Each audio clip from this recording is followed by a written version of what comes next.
Ryan noticed it first in photos. A hairline that used to sit lower, now sitting a little higher every year. He blamed his dad's side of the family. Everyone does. But research on hair loss shows something most people get completely wrong. Not all hair loss is the same kind. And Ryan's story and someone else's prove it. Quick note, this is educational, not medical advice.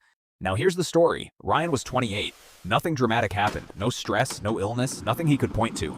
Just slowly, over a couple of years, his hairline crept back and the hair on top thinned out. He assumed it was just genetics finally catching up to him. And in a way, he was right, but not in the way he thought. At the same time, a coworker of his, Derek, went through something that looked similar on the surface, but happened much faster. Derek lost a noticeable amount of hair in just a few months, right around the time he went through a stressful job change and months of poor sleep. Two men, two different timelines, two completely different reasons. Here's what's actually happening in Ryan's case. Ryan has what's called androgenetic alopecia, more commonly known as male pattern baldness. And it starts with a hormone your body makes naturally, called DHT, a byproduct of testosterone.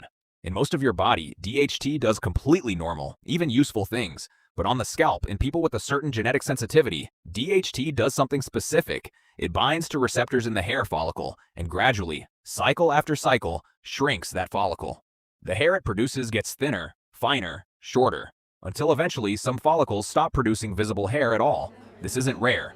According to research published through the National Institutes of Health, androgenetic alopecia affects between 30 and 50% of men by age 50, and the percentage keeps climbing with age after that. It's not a disease. It's closer to a genetically programmed timeline, one that was likely inherited and one that, once it starts, tends to continue gradually over years. But Derek's story is different, and this is the part most people don't know exists at all. What happened to Derek is called telogen effluvium. To understand it, you need to know that hair doesn't grow constantly. It cycles through phases, a growing phase that can last years, and a resting phase, where the hair eventually falls out to make room for new growth. Normally, only a small percentage of your hair is in that resting phase at any given time. But major physical or emotional stress, a job loss, an illness, a poor diet, even significant sleep deprivation can push a much larger percentage of hair follicles into that resting phase all at once. And a few months later, all of that hair falls out around the same time. It looks alarming. It looks like something is seriously wrong. But here's the key difference from what Ryan is experiencing. Telogen effluvium is usually temporary. Once the stressor resolves, those follicles typically re-enter the growth phase, and hair regrows on its own over months. This is the distinction almost no one explains clearly. One of these is a long-term, hormone-driven genetic process.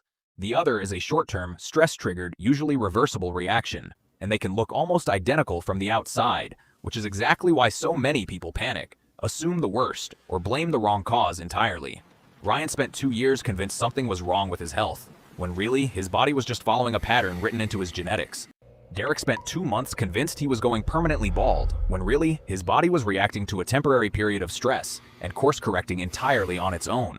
So what does the research actually say might help for each of them? We need more data. For Ryan's kind of hair loss, since it's driven by DHT sensitivity, some research has looked at compounds that may interfere with that process.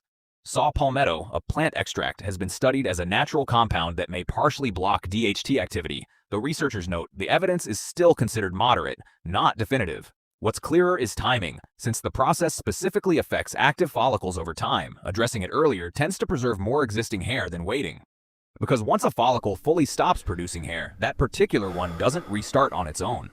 For Derek's kind of hair loss, the research points somewhere completely different, not toward a product, but toward the underlying stressor itself. Studies link adequate protein intake to healthier hair growth cycles, since hair is structurally built from a protein called keratin. Iron and zinc levels have also been studied in connection with hair shedding, which is part of why doctors often start with blood work rather than a specific treatment. And unsurprisingly, given what stress did to trigger it in the first place, improving sleep and lowering chronic stress are consistently associated with hair cycles returning to normal. Neither of these men were doing anything wrong. Ryan's body was following instructions written into his DNA long before he ever noticed a single hair in the drain. Derek's body was doing something it's built to do, protecting itself during a period it perceived as unstable, and then recovering, exactly as designed. If this helped you understand your own hair a little better, or finally made sense of something you've been quietly worried about, subscribe to Inside Human, because your body's been trying to tell you things all along. We're just here to help you finally listen. Next video, we look at something almost everyone over 30 starts to notice, and almost no one understands why it actually happens, the real reason your body starts aging faster in some places than others.